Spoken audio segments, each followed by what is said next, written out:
Hello friends, जब भी हम अपने घर में प्लांट्स को लेके आते हैं या गार्डनिंग की प्लानिंग करते हैं तो होता क्या है कि हम नए नए बहुत प्यारे प्यारे सुंदर सुंदर से प्लांटर्स खरीद लेते हैं और यकीन मानिए बहुत अच्छे अच्छे प्लांट्स भी खरीद लेते हैं। बट होता क्या है कि समटाइम्स हम फर्टिलाइजर के ऊपर ध्यान नहीं दे पाते। कई बार ऐसा भी होता है कि नर्सरी से हम प्लांटर हमने वहीं पे खरीदा, प्लांट भी लगवा लिया उससे, जो माली होता है वहाँ पे नर्सरी में, और उसी से हमने क्या, उसने बोला कि फर्टिलाइजर डाल दें, ये वाला डाल दूं, तो हम कहते हैं हाँ डाल दो।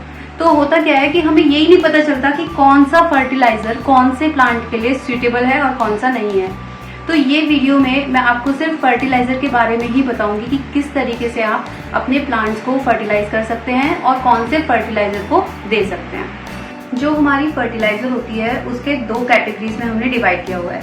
एक कैटेगरी आती है ऑर्गेनिक की और दूसरी आती है आपकी सिंथेटिक की। जो ऑर्गेनिक फर्टिलाइजर होता है वो बेसिकली जो ब्लड मील हो गया या फिर आपका मैन्योर हो गया, ये जो सॉलिड वेस्ट है इसको हम बोलते हैं कंपोस्ट। यानी कि ये आप अपने प्लांट्स में डायरेक्टली नहीं दे सकते। अगर आप दे भी दोगे, एक तो ये डिकम्पोज होने में बहुत ज्यादा टाइम लगाएंगे और दूसरा ये कि आपको एक पता नहीं चल पाएगा कि कितना मतलब अपने प्लांट्स को हमें इस फर्टिलाइजर को देना है। और जब हम क्या करते हैं, कंपोस्ट को रीट्रीट करते हैं, रीप्रोसेस करते हैं बाय यूजिंग अर्थवर्म, तो होता क्या है, अर्थवर्म के जरिए जो वो अच्छे से डाइजेस्ट करते हैं उसको और उसको ट्रीट करते हैं, तो तब जाके जो हमें सॉलिड वेस्ट मिलता है तब वो वर्मी कंपोस्ट बनता है। जो वर्मी कंपोस्ट है वो बेसिकली एक तो ऑर्गेनिक है और दूसरा ये है कि उसके बेनिफिट्स बहुत ज्यादा हैं। दूसरी और अगर हम सिंथेटिक की बात करें तो सिंथेटिक फर्टिलाइजर आपका पूरा केमिकल बेस्ड होता है। अगर आप उसको प्लांट्स में डालते हैं तो बहुत ज्यादा फायदा होगा प्लांट्स को, वो इस वजह से क्योंकि एक तो वो केमिकल है उसके अंदर और आप फास्ट ग्रोथ के लिए अपने प्लांट्स को बूस्ट करने के लिए, उसके स्ट्रेंथ के लिए आप यूज कर सकते हैं। बट इसके बहुत ज्यादा डिसएडवांटेजेस भी हैं। डिसएडवांटेजेस हैं जैसे कि सपोज कीजिए आपने, जैसे मेरे पास ये प्लांट है, इस प्लांट को मैंने केमिकल फर्टिलाइजर दे दिया, सिंथेटिक फर्टिलाइजर दे दिया, इसकी ग्रोथ फास्ट हो जाएगी। और ये भी हो सकता है कि अगर मुझे नहीं पता कि कितना देना है और मैंने इसको ओवर फर्टिलाइज कर दिया तो मेरा प्लांट डैमेज हो जाएगा सीरियसली। लेकिन अगर हम ऑर्गेनिक देते हैं तो ऑर्गेनिक अगर आप ज्यादा भी दे रहे हैं तो भी आपके प्लांट को कोई खतरा नहीं हो सकता है, इसलिए क्योंकि वो ऑर्गेनिक है। जो केमिकल फ्री फर्टिलाइजर होते हैं वो बहुत ज्यादा अच्छे होते हैं प्लांट्स के लिए। तो क्यों ना हम इनको नॉर्मल ही ग्रोथ दी जाए प्लांट्स को, क्या इनको इतना जल्दी जल्दी रैपिड ग्रोथ के लिए क्यों हमें केमिकल की ओर जाना है। तो मेरा तो मानना यही है कि आप अगर ऑर्गेनिक फर्टिलाइजर यूज करें अपने प्लांट्स के लिए तो बहुत ज्यादा बेनिफिट होगा आपको, इवन प्लांट्स को भी।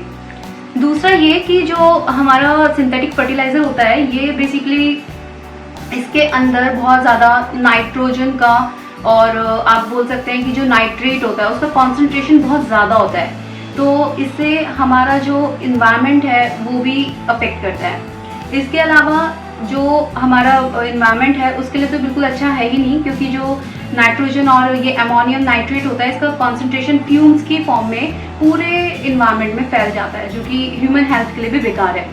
वर्मी कंपोस्ट के बहुत सारे फायदे हैं, जैसे कि अगर सॉइल में इंसेक्ट लगे हुए हैं, वो इंसेक्ट्स जो कि हमारे प्लांट के लिए खराब होते हैं, तो ये वर्मी कंपोस्ट उस चीज को रोक देता है। प्लांट्स की ग्रोथ है या फिर फ्लावरिंग है, फ्रूटिंग है, उसके लिए भी सबसे ज्यादा न्यूट्रिएंट्स वर्मी कंपोस्ट में पाए जाते हैं। जो वर्मी कंपोस्ट से प्लांट्स को चाहिए होता है वो सारे न्यूट्रिएंट्स उसको मिल जाते हैं। इवन जहाँ पे मतलब हमारी क्रॉप्स जो फील्ड्स में लगी होती है, जो खेती होती है, उसमें भी 40% वर्मी कंपोस्ट का यूज किया जाता है। इवन हमारे घर में भी जो हाउस प्लांट होते हैं हम इसको ही ज्यादा प्रेफर करते हैं।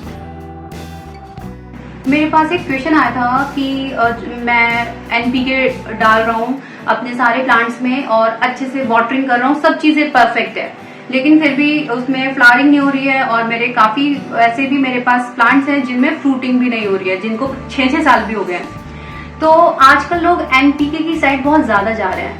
पहले के टाइम पे ऐसा बिल्कुल नहीं होता था। पहले के टाइम में जो मतलब मेरे फादर भी थे वो भी प्लांटेशन का उनको भी बहुत ज्यादा शौक था, तो वो भी क्या करते थे, मैंने उनको सिर्फ वर्मी कंपोस्ट और कार्डन केक ही मतलब देते हुए देखा है अपने प्लांट्स को। और यकीन मानिए गुड़ाई करना और उनकी वाटरिंग का, उनकी लाइटिंग कंडीशन का, सिर्फ बेसिक इंफॉर्मेशन होना ही एक अच्छे गार्डनर की पहचान होती है। एनपीके है, एन यानी कि नाइट्रोजन, पी यानी कि फॉस्फोरस, एनके, पोटेशियम, तो इनके रेशियोज होते हैं कि 19 19 19 या ऐसा होता है कि 5% ये, 10% ये, 5% ये, तो इनके पूरे पूरे रेशियोज होते हैं। लेकिन जो वर्मी कंपोस्ट है आपका, उसमें माइक्रो मैक्रो हर टाइप के न्यूट्रिएंट्स होते हैं। मैक्रो में बेसिकली आपके एनपीके आ जाता है, और जो आपके माइक्रो है जैसे हो गया कोबाल्ट हो गया, जिंक हो गया, मैग्नीशियम हो गया, आयरन हो गया, कैल्शियम हो गया, ये सारी चीजें वर्मी कंपोस्ट में मौजूद है। तो मेरी आपसे यही रिक्वेस्ट होगी कि हम वर्मी कंपोस्ट के साथ अपने प्लांट को फर्टिलाइज करें और रिजल्ट देखें। सीरियसली मेरे जितने भी प्लांट हैं मैं सब में वर्मी कंपोस्ट ही देती हूँ। मैं अपने प्लांट्स को लिक्विड फर्टिलाइजर भी देती हूँ, लेकिन जब भी मैं कोई भी फर्टिलाइजर देती हूँ तो उसके बीच में गैप होता है। मैंने एक क्वेश्चन ये भी मतलब आया था मेरे पास कि हम लोग मैंने आज इसको राइस वाटर दिया था अपने प्लांट को, और फिर उसके बाद ऑनियन पील फर्टिलाइजर दे दिया है, फिर 20 डेज के बाद मैंने इसको बनाना पील दे दिया है, फिर मैंने काउडंग केक भी डाल दिया था बीच में। आप प्लांट को ओवर फर्टिलाइज कर रहे हैं। सपोज कीजिए बेबी है, आप बेबी को कितना फीड करा सकते हैं उसकी नॉर्मल ग्रोथ के लिए। इसी तरीके से जो प्लांट्स होते हैं वो भी बेबी की तरीके से होते हैं। जब हमारे प्लांट्स मैच्योर हो जाते हैं हम तभी उनको सेपरेट करते हैं और हमें बहुत प्यारे लगते हैं। लेकिन एक छोटा सा जो बेबी प्लांट हम लेके आते हैं उसके लिए भी नॉर्मल उतना ही न्यूट्रिएंट्स इंपॉर्टेंट होता है जितना कि एक ह्यूमन बेबी के लिए इंपॉर्टेंट होता है। ये तो रही आपकी ऑर्गेनिक और सिंथेटिक फर्टिलाइजर की बात। अब बात करते हैं कि हमें अपने प्लांट में कौन कौन से फर्टिलाइजर को यूज करना चाहिए। जैसे कि हम समर्स में ठंडे पानी की तरफ जाते हैं, इसी तरीके से जब विंटर्स आते हैं तो विंटर्स में हम गर्म पानी की तरफ जाते हैं। इसी तरीके से बहुत कम लोगों को ये नॉलेज है कि जो हमारे प्लांट्स होते हैं समर्स में उनको ठंडी खाद देनी चाहिए, और जो हमारी विंटर्स आती है उनमें गर्म खाद देनी चाहिए। तो आज हम थोड़ा इसके भी बारे में थोड़ा डीपली थोड़ा सा चले जाते हैं। तो होता क्या है, जो ठंडी खाद है आपकी, ठंडी खाद पत्तों से मिलकर बनी होती है। जैसे सपोज कीजिए आपकी बालकनी में प्लांट्स हैं या आपके टेरेस में कहीं पे भी प्लांट्स हैं, उनकी जो सूखी पत्तियां हैं उन्हें कलेक्ट कर दीजिए और कलेक्ट करके उनको एक बास्केट में स्टोर कर लीजिए।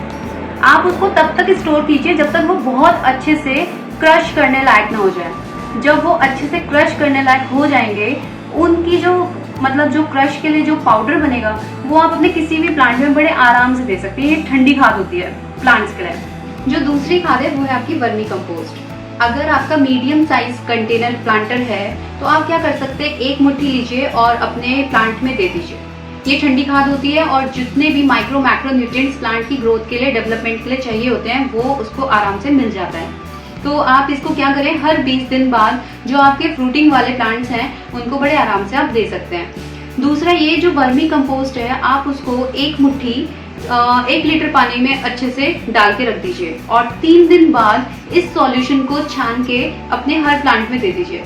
आप यकीन मानिए आपके जितने भी प्लांट्स हैं हमेशा एवरग्रीन ही रहेंगे।